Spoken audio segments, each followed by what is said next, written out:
Here we consider complex function. A complex function f defined on a set S of complex numbers is a rule that assigns every z in S a unique complex number w called the value of f at z, and it is denoted by w equal to f of z. That is, complex function is a rule that assigns every complex number in a subset of the set of all complex number to a unique complex number w, and that is denoted by w equal to f of z. Here z called the complex variable and w is called the value of f at z. And the set S, that is a subset of the set of all complex numbers, is called the domain of f. And the set of all values of a function f is called the range of f. Generally, we denote z by x plus iy, and similarly the complex function f of z is represented by u plus iv, where u and v are functions of x and y.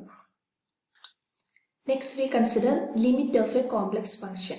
The concept of limit defined in complex analysis is just as in real analysis.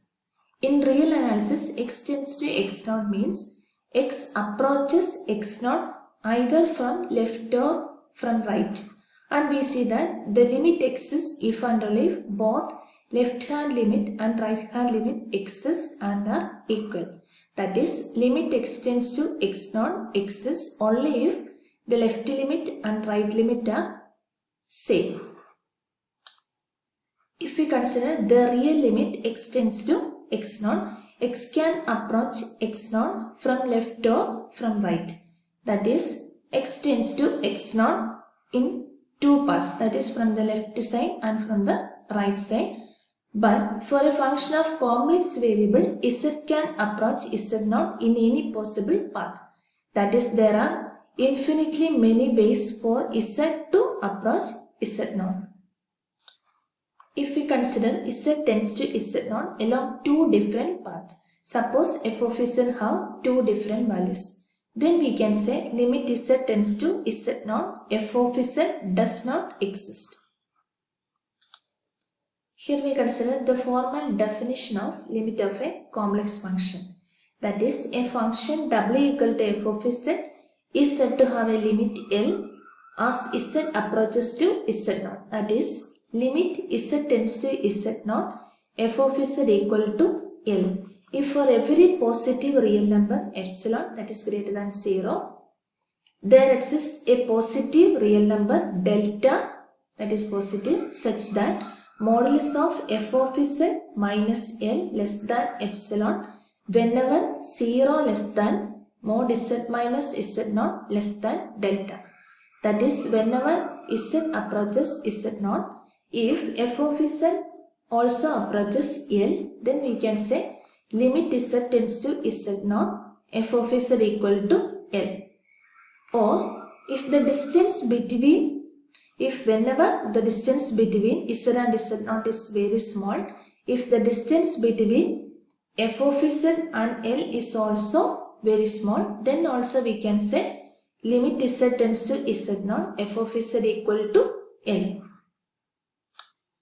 There are two criterion for non-existence of limit. The first one is if f of z approaches two different values as z tends to z0 along two different paths, then limit z tends to z0, f of z does not exist. And the second one is if limit z tends to z0, f of z has an infinite value, then also this limit does not exist. Next, we consider continuity of complex functions. A complex function f of z is said to be continuous at z equal to z0 if limit z tends to z0, f of z is equal to f of z0. That is, f of z is continuous at z0 if for every epsilon greater than 0, there exists a delta greater than 0 such that modulus of f of z minus f of z0 less than epsilon whenever 0 less than mod z minus z0 less than delta. That is, the limiting value of the function f of z as z tends to z0 is same as the function value f of z0. That is the value of the function at z0. Then we can say f of z is continuous at z0. There are three criteria for continuity at a point. The first one is limit z tends to z0, f of z exists. That is, the limit must exist. Then the second one is f of z is defined at z equal to z0. And the third one is limit z tends to z0, f of z is equal to f of z0. That is, the limiting value is equal to the function value. So these are the three criteria for continuity at a particular point. Next we consider derivative of complex functions.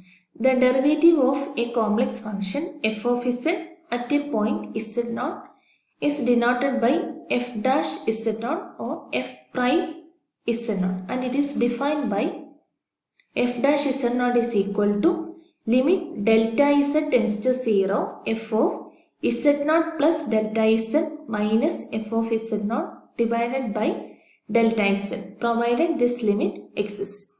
Then we can say f is said to be differentiable at z0. Then if we take delta z equal to z minus z0, then we have z is equal to z0 plus delta z. Then we can define f dash z0 is equal to limit z tends to z0 f of z minus f of z0 divided by z minus z0. Then you can note this, a complex function f of z is said to be differentiable at z equal to z0 if and only if f dash z0 is equal to limit z tends to z0 f of z minus f of z0 divided by z minus z0 exists and is independent of the path taken by z to reach z0. Then there are some points to be noted. That is, the function f of z equal to u plus iv is continuous if and only if both u and v are continuous functions of the variables x and y. We know that u and v are functions of x and y, and if and only if u and v are continuous, then f of z equal to u plus iv is also continuous. Then the second one is all polynomial functions, exponential functions and trigonometric functions are all continuous. Then every differentiable function is continuous, but the reverse is not always true. That is, every continuous complex function need not be differentiable. Next we consider analytic functions, that is also called regular or holomorphic functions. A complex function f of z is said to be analytic at a point z0 if f of z is differentiable at z0 and at every point in some neighborhood of z0. That is, we can differentiate f of z at z0 and every point in the neighborhood of z0, then we can say f of z is analytic. Then analyticity at a point is a neighborhood property. It is defined over an open set. Then we can note this, a function may be differentiable at a point but not analytic there. For example, f of z equal to mod z square is differentiable at z equal to 0, but it is not differentiable at its neighborhood. Thus, mod z square is not analytic at z equal to 0 since it is not differentiable at its neighborhood.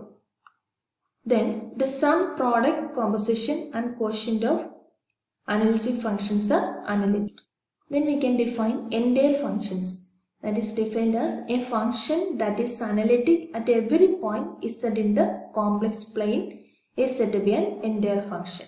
For example, e raised to z, sin z, cos z, sin hz, hyperbolic function, cos hz, log z, polynomial functions, etc. are entire functions. Next we consider singular points or singularity. That is, it is a point z at which a complex function f of z fails to be analytic. That is a singular point. For example, we consider f of z equal to 1 by z minus 2. For this function, z equal to 2 is a singularity. Since when z equal to 2, f of z is 1 by 2 minus 2. 1 by 0, that is not defined. So z equal to 2 is a singular point for the function f of z equal to 1 by z minus 2.